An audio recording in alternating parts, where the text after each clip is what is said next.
Bienvenidos a otro video más de la clase de economía. El día de hoy vamos a revisar el tema de los neoclásicos. Retomando un poco, las sesiones pasadas estuvimos revisando las escuelas del pensamiento, comenzando con los mercantilistas, fisiócratas, pasando por los autores clásicos como Adam Smith o David Ricardo, entre otros.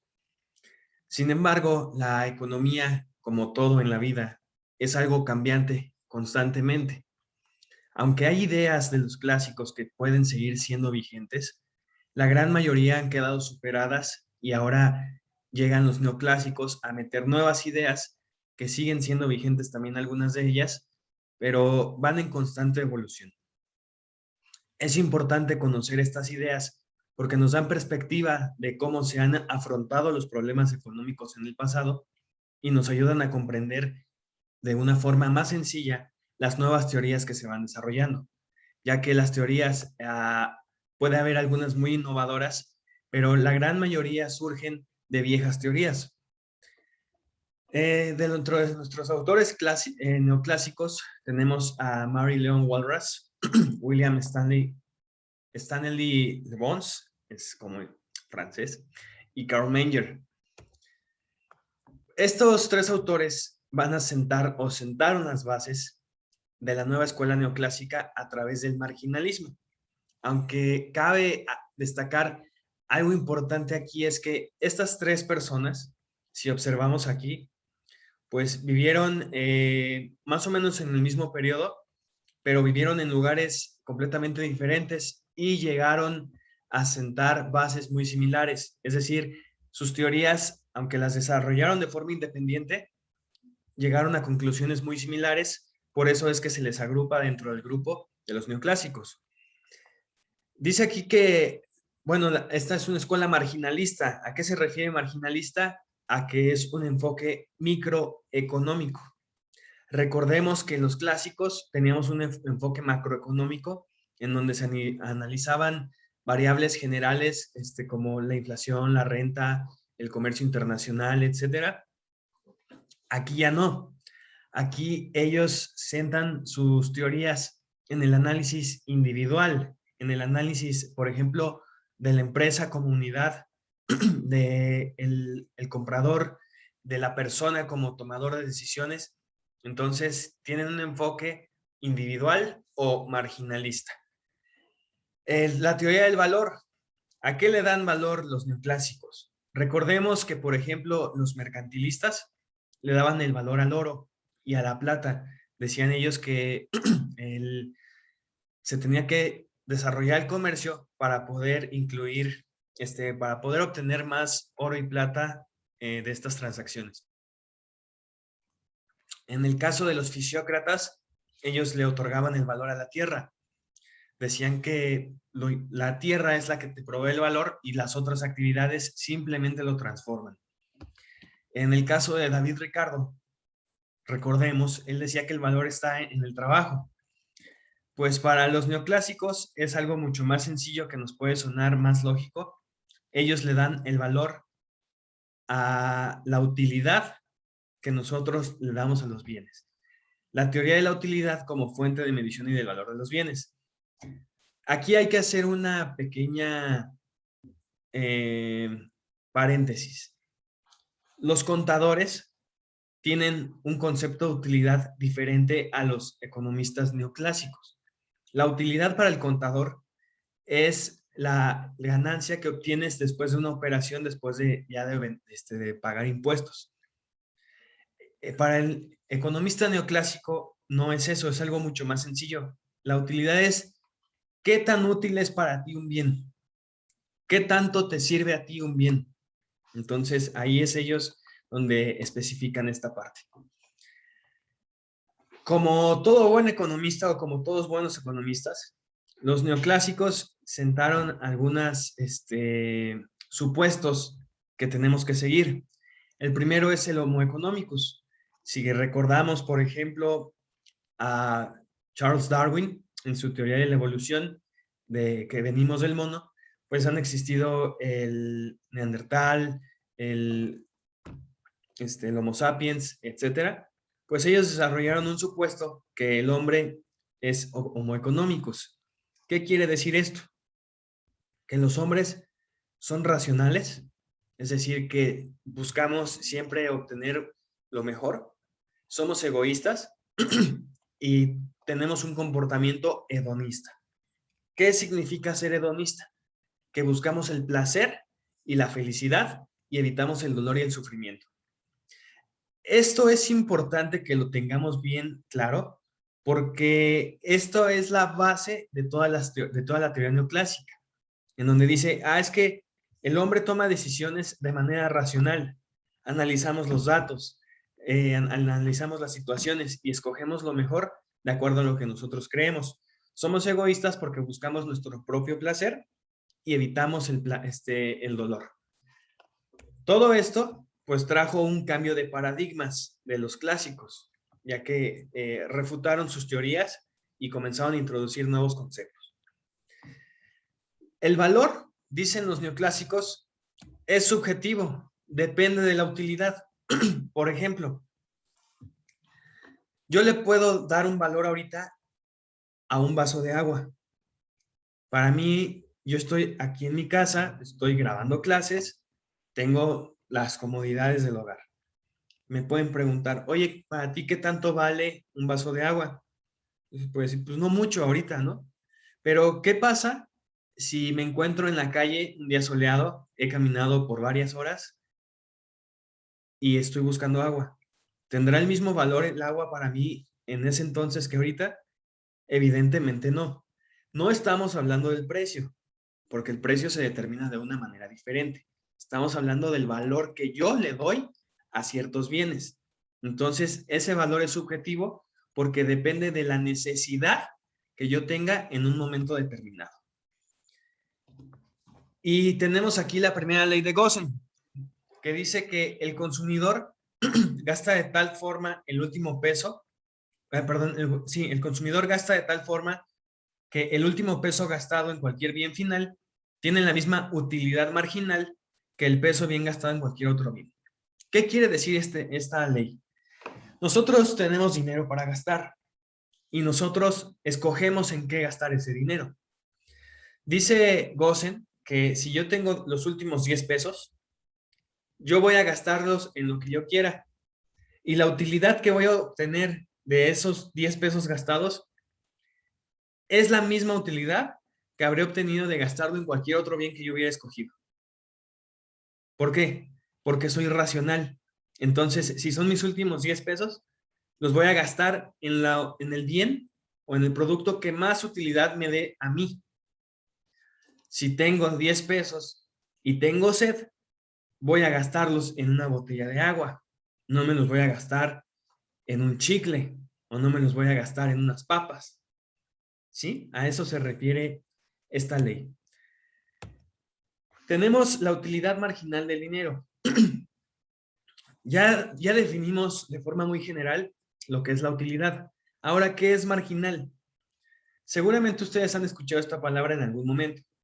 Bueno, hubo una telenovela muy famosa en México en donde utilizaban mucho esta palabra, pero de una forma despectiva, en donde decían, maldita marginal, como pobre. No es nada de eso. Marginal en economía significa una unidad adicional. Entonces, la utilidad marginal del dinero es cuánta utilidad obtengo yo por gastar mis últimos 10 pesos o mi último peso. Entonces, si yo ya obtuve una utilidad de todo lo que compré, de 100, vamos a ponerle un número, de 100, y me quedan 10 pesos y me compro unas papas y esas papas me dan 10 de utilidad. ¿Cuál fue mi utilidad total? Fue 110. Fueron los 100 que ya había generado yo con mis compras y los 10 pesos que me generó esas papas que compré con esos últimos 10 pesos. Entonces, mi utilidad total son 110.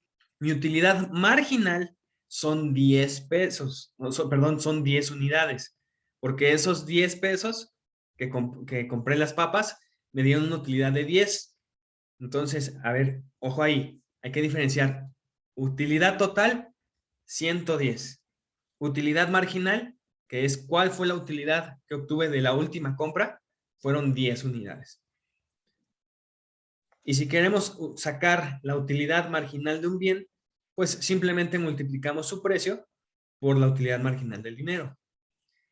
Y aquí tenemos una paradoja del valor. ¿Cuál es la paradoja del valor? Dicen la teoría del valor que, por ejemplo, los diamantes son mucho más valiosos que el agua, a pesar de que el agua tiene una mayor utilidad para nosotros. Entonces, ¿por qué si el agua tiene una utilidad mayor, su valor es menor que el de los diamantes? Es por la parte que mencionábamos de la subjetividad del valor. Si ustedes, por ejemplo, trajeran una bolsa de diamantes y estuvieran caminando en un lugar donde no hay agua, y caminan kilómetros y kilómetros y kilómetros con su bolsa de diamantes, y llega un señor y les dice, yo tengo agua, te cambio el agua por un diamante, ¿lo cambiarían? Seguramente sí. Recuerden que están en un lugar donde no hay agua. O si les pide a 2 diamantes, depende qué tanta sed tengas. Pero a lo que va este punto es, seguramente en algún momento de esa paradoja, ustedes escogerían cambiar diamantes por agua porque necesitan tomar agua. Entonces, esa es la paradoja del valor, que los diamantes tienen un mayor valor a pesar de que el agua es más útil. La utilidad la medimos en útiles. Entonces, ya hablando en la vida real, la utilidad nosotros no la medimos cuando compramos cosas. O sea, tú vas al súper y te compras una paleta y no dices, ay, esta paleta me dio 10 o 15 de utilidad. No, no la mides. Entonces existen 2 tipos de valor. La utilidad cardinal, que es el valor exacto, que sería que tú dijeras eso que acabo de decir. Me comí esta paleta y me dio una utilidad de 10. Y la utilidad ordinal, donde no hay un valor exacto que se pueda jerarquizar. Y así es normalmente como medimos la utilidad. Si tú vas al súper y compras algo y dices, qué buena compra hice. Ah, pues significa que tuvo una utilidad grande. Pero no sé si les haya pasado, seguramente que sí, en donde realizan una compra y no están satisfechos. Dices, no, no fue tan buena compra, no me gustó. Significa que su utilidad fue muy baja o incluso puede llegar a ser negativa. Entonces, si se fijan, aquí no tenemos un valor exacto de la utilidad, entonces se le conoce como utilidad ordinal.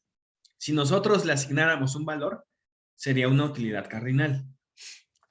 Y aquí tenemos la segunda ley de Gosen, que dice que cualquier producto tiene una utilidad marginal que va a tender a decrecer, va a tender a hacerse menor hasta volverse negativa.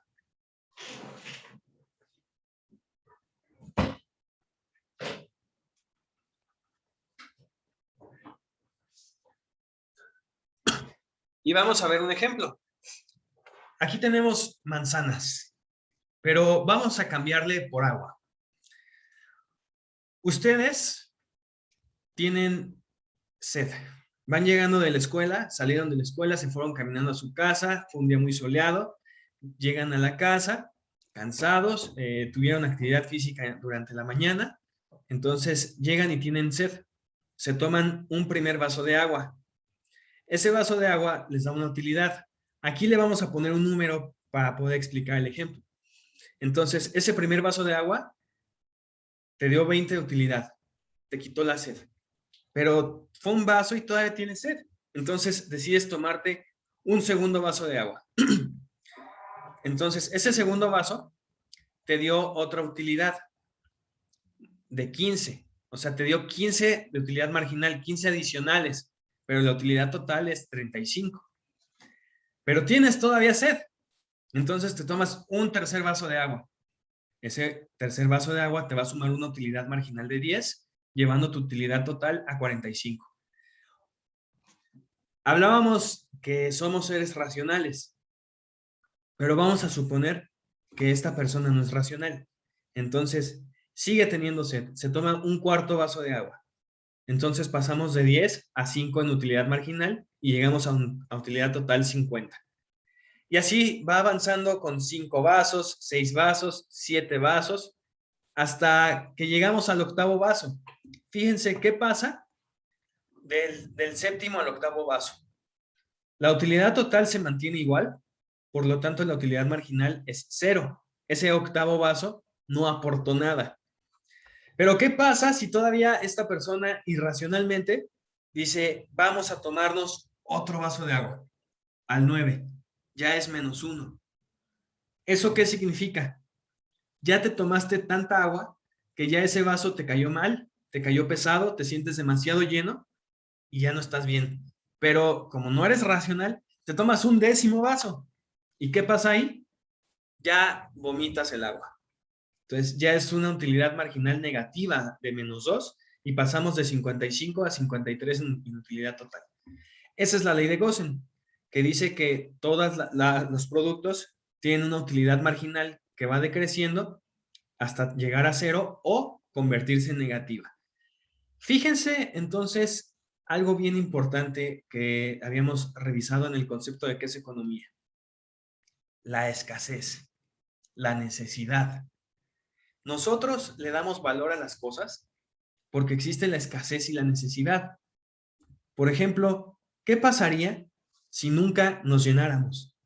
Que pudiéramos comer y comer y comer. ¿Nos sabría igual de rica la comida? ¿Podríamos comernos todos los pasteles que quisiéramos? Pues a lo mejor ya no disfrutaríamos tanto eso, porque lo que nos da satisfacción es el haber pasado un periodo de hambre y llegar a comer y sentirnos llenos. Entonces, ¿qué pasa si eliminamos la escasez y eliminamos la necesidad? El valor ya, ya se pierde, ya no existe valor en las cosas. Por eso también comentábamos en clases presenciales. Por eso no es bueno chiquear a los niños. Si tú les das todo lo que quieren, nunca van a estar conformes. Siempre van a querer más y más. Y no solo los niños, también los adultos. Siempre vamos a querer más y más y más. Por eso la escasez es buena porque nos permite tener una necesidad y que a su vez le otorgamos valor a las cosas cuando llegan. Esta es una gráfica simplemente de la tabla anterior, donde se grafican la utilidad total y la utilidad marginal. La utilidad total, si vemos, va subiendo, va subiendo, va subiendo, hasta que se estanca y se empieza a volver negativa. Y la utilidad marginal va bajando, va bajando, va bajando, hasta que llega a 0 y empieza a volverse negativa. Entonces, solo es para tener una versión gráfica de lo que estamos platicando. La productividad marginal. Aquí algo importante. Dicen los neoclásicos, los precios de los factores de producción, o sea, de la materia prima, de la maquinaria que compramos cuando tenemos una empresa, dependen de la utilidad marginal de los bienes finales que ayudan a producir. Es decir, esta materia prima, ¿qué tanto contribuye a la utilidad final del bien? Si tiene una contribución importante, pues su precio va a ser importante. Si tiene una contribución mínima, pues su precio deberá ser mínimo. Y aquí les dejé de tarea, y les dejo también a ustedes de tarea, investigarme cuáles son los conceptos o los supuestos de la competencia perfecta. Los neoclásicos establecieron un segundo supuesto que se debe seguir para entender sus teorías. Y este segundo supuesto es el supuesto de la competencia perfecta. Entonces, por favor, búsquenlo y lo comentamos.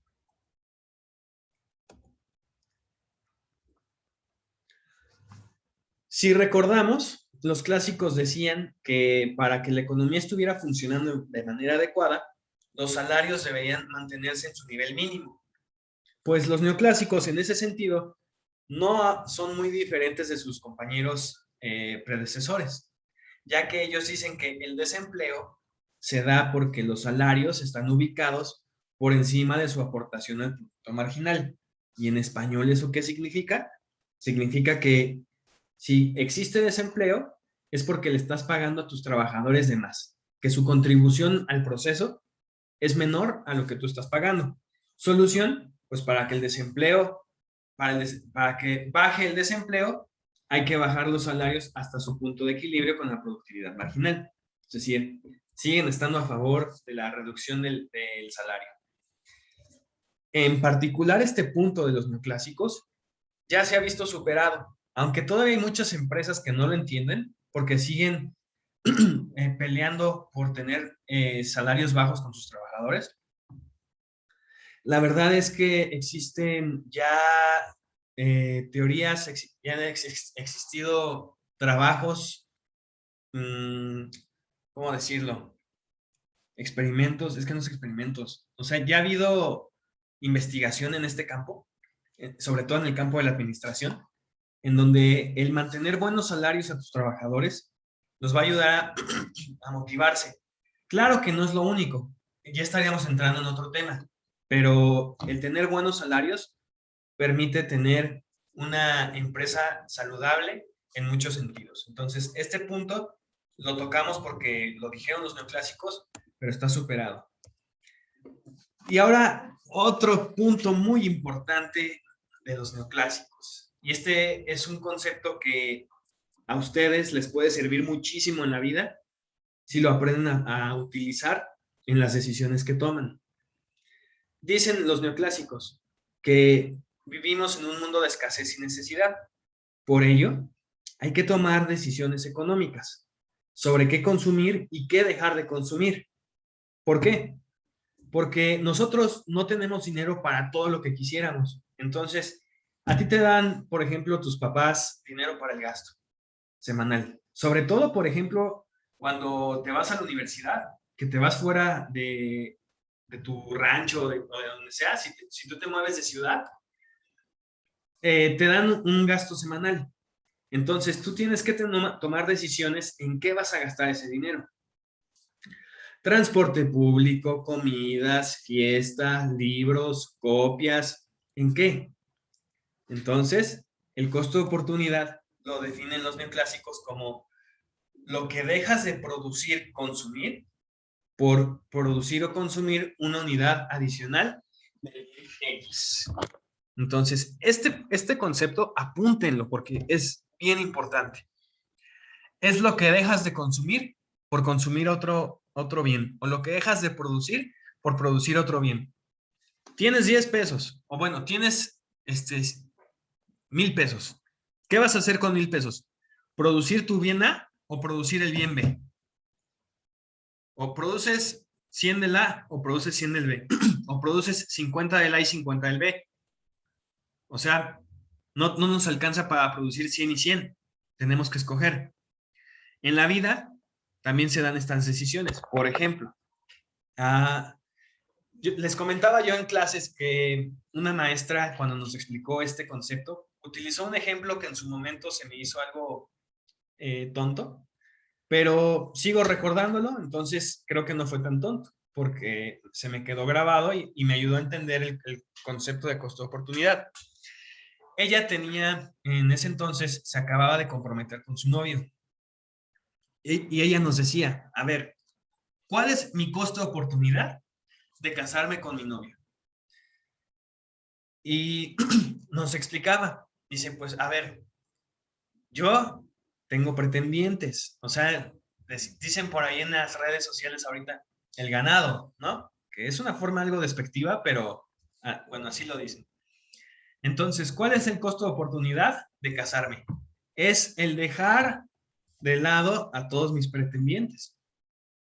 Si yo me caso con esta persona, ya no voy a poder nunca salir con otras en un plan, pues, de pareja. Ahora, analicen esto. El costo de oportunidad no es el mismo para todos. Por ejemplo, ella era una mujer muy guapa que tenía mucha gente que quería salir con ella. Entonces tenía un costo de oportunidad muy elevado.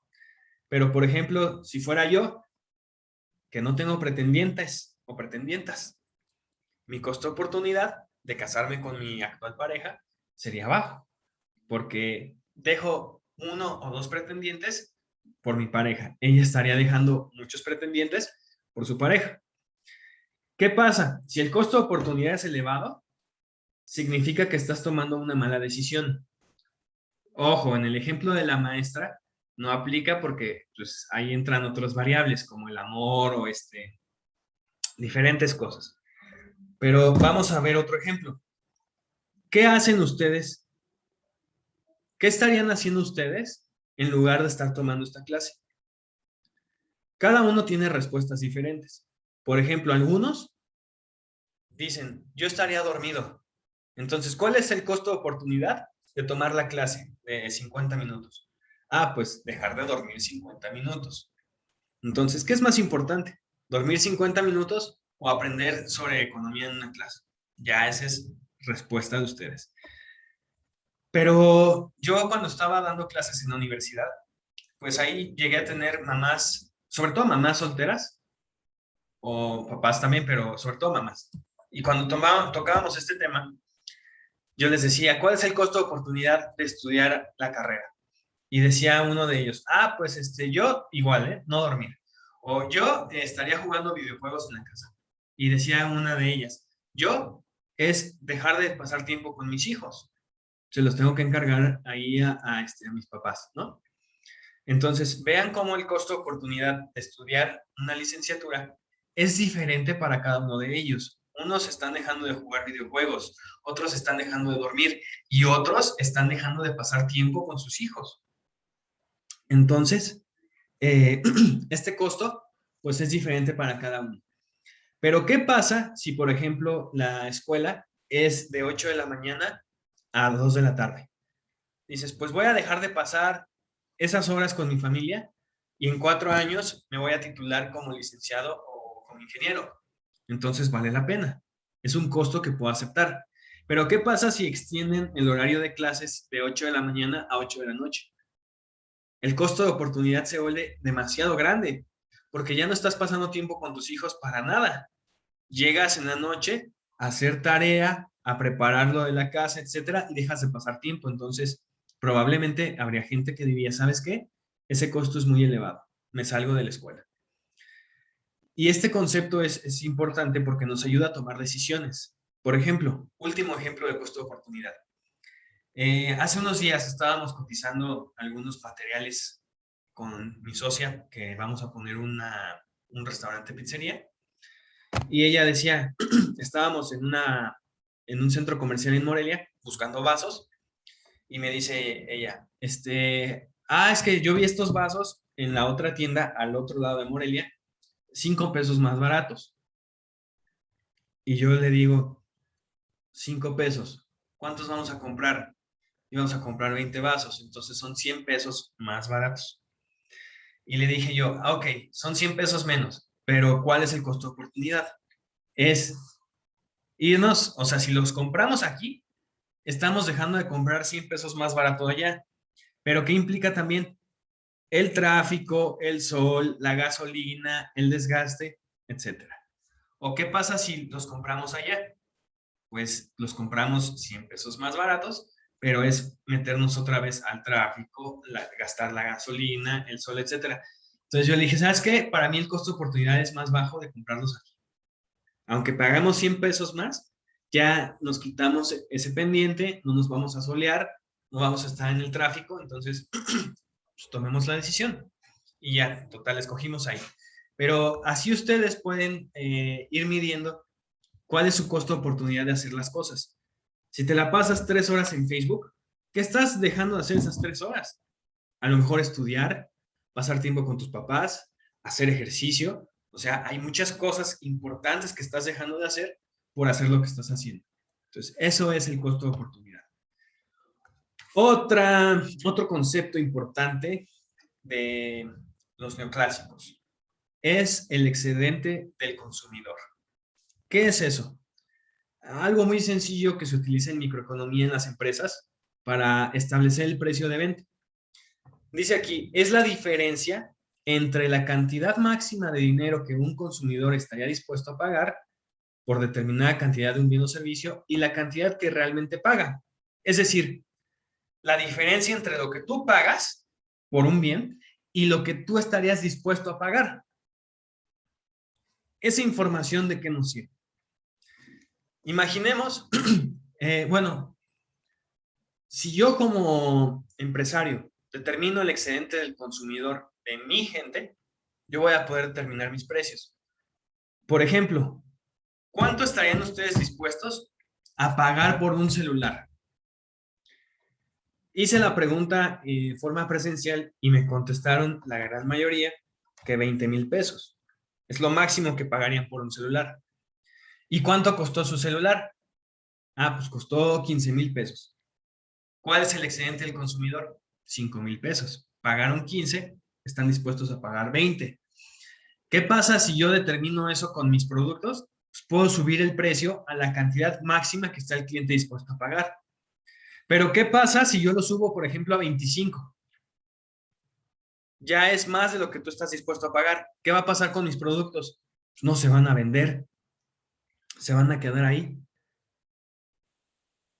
La gente va a decir, son muy caros, no los pago.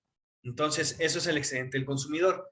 Existen productos que están muy cerca del excedente, o sea, muy cerca del límite, por ejemplo, las tortas, ¿no? Las vendes a 30. Si las subes 5 pesos, tu consumidor lo resiente rápidamente. Pero hay otros productos como por ejemplo los de belleza, en donde el excedente puede estar muy elevado, en donde una mujer paga 60 pesos por un labial, pero estaría dispuesta a pagar 200 pesos por el labial que es exactamente del color que ella quiere, porque las mujeres son muy quisquillosas en ese sentido. A mí me ha pasado que me encarga, por ejemplo, mi madre un labial de Morelia y me dice, quiero el color A, no sé qué, no sé qué, no sé qué. Y a mí me muestran los labiales y yo veo todos iguales. O sea, obviamente hay unos rosas, unos rojos, pero de un rojo a otro yo no noto la diferencia. Ella sí. Entonces ella dice, si no hay del que yo quiero, no me lo compres. ¿Y qué pasa si empieza a haber escasez de ese labial? Y después una tienda le dice, yo lo tengo, pero cuesta 50 pesos más. No le importa, va y lo compra. Entonces, hay productos que la cantidad máxima que está dispuesto a pagar el cliente es muy elevada. Dicho sea de paso, el excedente del consumidor va a cambiar de una persona a otra. Por ejemplo, alguno de ustedes podría decir, yo estoy dispuesto a pagar 20,000 pesos por un celular. Yo no estoy dispuesto a pagar más de 10,000 pesos por un celular. Este celular me costó 4,000 pesos. ¿Por qué? Porque yo destruyo todo. Salgo a correr con el celular, se me cae, se llena de tierra, no me duran más de un año. Entonces digo, no voy a pagar 20,000 pesos por un celular que se me va a descomponer en menos de un año. Entonces, cambia el excedente del consumidor de una persona a otra. Pero hay generales o hay promedios que nos permiten tomar decisiones. Otro concepto, la teoría de las tijeras. Y este está medio enredoso, entonces hay que poner un poquito de atención. A ver, un segundo. Aquí Marshall establece que el precio de un bien o producto va a estar determinado por dos cosas. Por un lado, el costo de producción. Y creo que eso es muy sencillo de entender. ¿Cuánto me cuesta a mí hacer este vaso? Pues 50 pesos. Ya es muy caro, pero bueno, vamos a suponer. 50 pesos. Entonces, ¿cuál es el precio? Pues va a ser arriba de 50, no lo puedo dejar más barato. Y la otra variable es la utilidad para el consumidor. ¿Qué tan útil es este vaso para el consumidor? Si al consumidor no le es útil y no le gusta, pues no lo voy a poder vender muy caro. Pero si el consumidor me lo pide mucho, o sea, lo demandan mucho, pues va a ser un producto que yo pueda vender a un precio elevado. La ponderación de unos y otros en la determinación del precio, es decir, qué tanto influye uno u otro en el precio, está determinado por la variable tiempo. ¿Qué quiere decir esto? Tenemos tres escenarios. Primero, el día a día, el hoy. Tenemos el escenario 2, que es el corto plazo, es decir, de 1 a 3 meses. Y tenemos el largo plazo, que ya es más de 3 o 6 meses. En el día a día, ¿qué determina el precio? ¿El costo de producción o la demanda del producto? Dice aquí, el precio está dado por la demanda. ya que las empresas no pueden ajustar sus niveles de producción ni sus costos, ahí dice costos, pero es costos, de un día para otro. Es decir, ¿qué va a determinar el precio de este vaso en el día a día? ¿Qué tanta demanda tiene? Si tiene mucha demanda, va a subir el precio. Si tiene muy poca demanda, lo voy a tener que dar barato. No tengo la capacidad de cambiar mi planta productiva para modificar los costos en el día de hoy. Entonces, la variable de costos de producción no influye en el precio en el día a día. Y si lo graficamos, tendremos una gráfica así. A un precio de 100, ¿cuánto oferto yo? 50.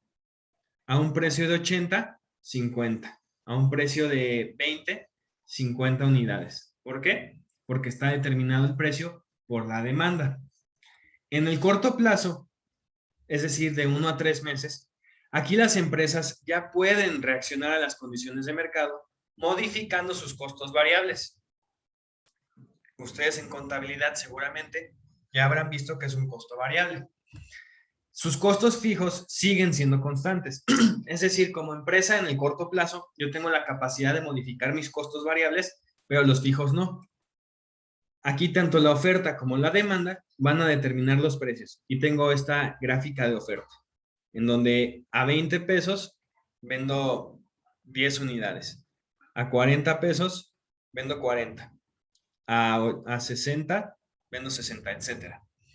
Y en el largo plazo, aquí sí, por ejemplo, más de un año, etcétera, las empresas sí pueden modificar tanto sus costos variables como sus costos fijos, lo que vuelve a la oferta completamente elástica. Es decir, que si sube el precio, si sube el precio o baja, la oferta se puede modificar como gusten.